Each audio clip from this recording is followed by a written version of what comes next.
Hi everyone! So today I am bringing you a video on the new Lorac Mega Pro 3 palette, and did I say 3? I meant 4! This is the 4th palette. Oh my gosh, there's been 4 already? Oh my gosh. I have the other 3 right here, and I'm going to kind of talk about the pros and cons of like all the palettes and kind of compare and contrast and talk about which ones I like more, but kind of focusing mostly on the 4 because it's the newest palette. It is out now. So before we jump in, I'd like to remind you to like this video and please subscribe below and just keep watching if you're interested in finding out more about this palette. I also just wanted to say briefly that I am a little bit like nasal and kind of sick. I've been like putting off filming a video so that way I could get better and feel better and not sound so nasty, but hasn't quite gone away yet and I'm not really sure when it will. It's just kind of taking time, but I don't really feel that bad anymore, so I just decided it was time, and it is actually 11:05 p.m. I meant to film a lot earlier today, but I took a 2.5 hour nap, so... Also, I cut my hair, if you couldn't tell. It's short now, and mostly the reason being it was just because my hair was dead and nasty and just super dry at the ends. It took me like 10 minutes to brush my hair. I would just have to go like back and forth, like I'd have to like hold my hair and press it against my body and like brush it like... Oh, it was just a mess. So I went ahead and just gave it the chop, donated it to Wigs for Kids, and here we are. But anyways, let's get into the video. So this is the palette. First off, first things first, like can you even like tell what I'm going to talk about here? Gold and silver. Like it clashes. Also, why pink? I'm just not really sure that I'm on board here with the pink. I love pink, which is crazy that I'm kind of against the pink packaging, but I don't know. So let's go ahead and give a little peek-see into this palette. So we've got mostly, like I don't even know how to describe this palette. It's so, like, not cohesive. We've got, like, I don't know, like some like pastel-y colors, like muted pastels. Like this almost kind of like comes off as like a pastel green. And then we've got like denim, so like deep like a navy and like a denim and like some more like dark blues, like kind of like jewel tones kind of almost. And like I'm just not really sure I understand what they were going for with this palette. Alright, so it says that it has 32 all new shadows. It's currently out of stock on the Lorac website. Okay, it is available on Ulta's website. I don't know if it's in store yet. It just says that it's ultra pigmented, maximum color payoff. So I don't really see a lot of like claims or like what it's supposed to do. And I think a lot of the other palettes are available now to be purchased. Overall, this palette is just alright, honestly. I think it's definitely my least favorite, which is so sad because, you know, I have last year's palette, which, look at this packaging. Like, I hate that this is like the, like, what is it, like a vinyl, like, I don't know, material. Basically, it's kind of soft, but like, do you see like how it's just a mess? So I don't really like that. But here we go. We've got, I do like that they all like have a mirror, and I love that they're so thin. Like I love these, and I love taking these to go. Like I don't travel that often, honestly, but whenever I do, I always just like bring like 1, 2, 3, and then I'll bring like one other palette, like maybe my Anastasia singles, or like recently I took like the Jaclyn Hill palette. So just kind of like one other palette to kind of like throw in there. I do travel pretty heavy, so yeah, but these are just nice and sleek. Like sometimes I feel like packaging can be really bulky. Like 2 of these palettes is one of the Anastasia Modern Renaissance palettes. So that's just something to take notice of. This was the first palette, and it Gosh, I can't open these properly. This one's the only one with the broken thing, but that's because this is what, like 3 years old now. Gosh, I was working at Panera then. Oh my gosh, that was a long time ago.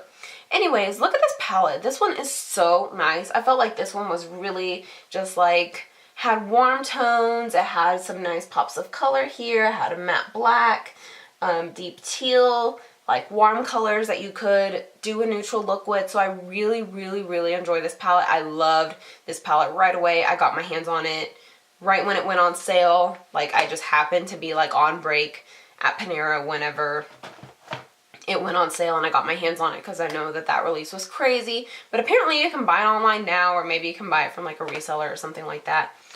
Which kind of like makes me sad because it's supposed to be limited edition. Like, all these were supposed to be limited edition, and then it's like, oh, like they're on sale now again, and it's like, what?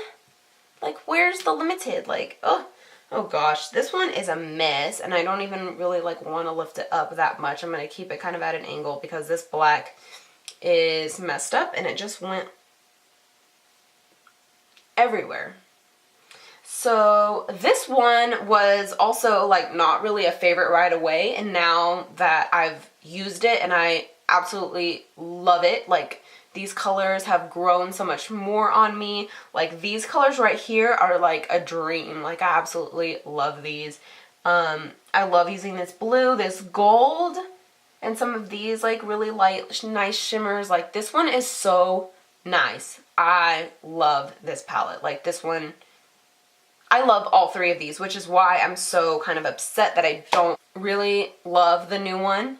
Because then we've got, yeah, last year's is just basically warm mattes. A lot of people didn't really like this because it wasn't really like anything like new to the table. Like, wasn't anything like just eye-catching. Like, I feel like this one's definitely like new to the table, but it's not really like super wearable. Like, I was having kind of trouble with, you know, kind of just deciding like what I wanted to do. I mean, like, of course you can create looks with it. I just wasn't, I think it just needs to grow more on me. This is almost how I felt about the Mega Pro 2, and I absolutely love it now. So maybe it just needs time, but just right off the bat, it's just not something that I just really am like inspired by. Even though the main reason I got it, well, not only the fact that I have the other three, but just the fact that they are like colors that I don't necessarily own. Like, everything in here, I'm sure I probably have a dupe of in some other form, in some other palette. I have so many palettes. But this one, I have to say some of these are a little bit more unique. The denim, which I actually did use. So I'm going to break down like what I used today on the brow bone. I have, well, it's mostly, yeah, it's Cool Taupe, and I put that like all over the lid. And then I used butterscotch right in the crease area. And then I used mocha to deepen the crease, and I used that more like in the crease instead of like above it. And then I used denim right all in the lid, like all over the lid.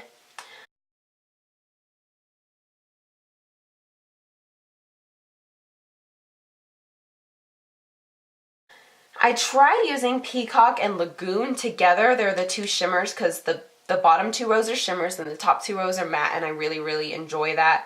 And I felt that the mattes blended, but the shimmers did not. Like, I was having trouble blending it. Also, I feel like this palette almost kind of mimicked what people are saying about the modern, not the modern Renaissance, the subculture palette, which I actually did buy today at Caves, and I purchased it, and I probably will be doing a video on it with some kind of look in the future, just because, I don't know, I really like that color scheme, but video is not about that palette. But I just feel like whenever I put my brush into some of the shades, it does like kick up product just like that. Like it does get super like powdery. Same thing with the Cool Taupe here. Well, it wasn't too bad. There was another one that I used, but the butterscotch one was horrible. The mocha one is a little bit bad too, like just tapping. I just feel like there's just a bunch of like product that comes off. It just gets all over the brush. You have to be very precise in how you apply it, and you kind of just want to pat the pans, I guess, and then just put it on your eye instead of kind of like brushing it back and forth, because whenever I was trying to place Peacock and Lagoon, the shimmer shades, they were like taking off the denim color. Like I was noticing it removing the color. So, and that was another complaint that I saw about the Subculture palette, that people were saying that it kind of removed the other colors whenever you were trying to blend it. Wasn't really blending, and that's how I felt about the shimmers, which is so weird because usually the mattes are the ones that are harder to, well, not necessarily. I wouldn't say shimmers are so blendy, but they're easier to work with generally, and mattes usually aren't the most blendy, but I feel like the mattes were fine, other than being like super powdery and soft, but the shimmers, the only two shimmers that I use, and I even used like a shimmer like right in the inner corner, and I didn't even feel like that, like, I didn't even feel like that pigment was just like bam, you know. I feel like I had to kind of like build it up a little bit, so I'm just not impressed, and I hate saying that because I love the other three. I love the other three, and I'm going to keep using the 4, and I'm going to, maybe I'll mention it in another video later on if I use it more and I decide that I do like it, but I'm just not gravitating towards it. It's just not, and it's not really like that much fall colors. I mean, like I can use, I mean, like the denim that I use today isn't like super any other season, so I guess fall, but like I wouldn't say that these are real fall. But if I just did something just like general, which again I probably have like a bunch of other palettes that I could use that would do the same look, but if I use like butterscotch, cedar, mocha, mahogany, blackberry, and spice, like all in like a look, I feel like that would turn out really, really nicely. But again, like all mattes, like the shimmers are not speaking to me at all. So I think that's pretty much like all I really have to say about this particular palette. So I would definitely recommend the others with all of my heart. I feel like you would get so much use out of them. They're nice for travel. Again, like they're really, really thin, and they just don't, you know, like waste packaging, you know, like everything is right here. You've got a big old mirror at the top. So I really love the other three. I really love them, other than, yeah, the packaging is kind of like messy, and you want to be careful with the shadows because sometimes they do tend to break, but that's pretty much any shadows if you're, I don't know, maybe not super duper careful like when placing them down. But I don't know. Something about the 4 just really isn't like clicking with me, and I hope that maybe just over time I enjoy it more, because it is $59, I believe. Is that how much it was? Let me pull it up. I think I got rid of it on the website. Ulta Beauty. Yes, it's $59 currently. So yeah, I don't see the point in spending $60 on a palette you really don't necessarily feel like you're gonna use that much. But the others, again, totally recommend.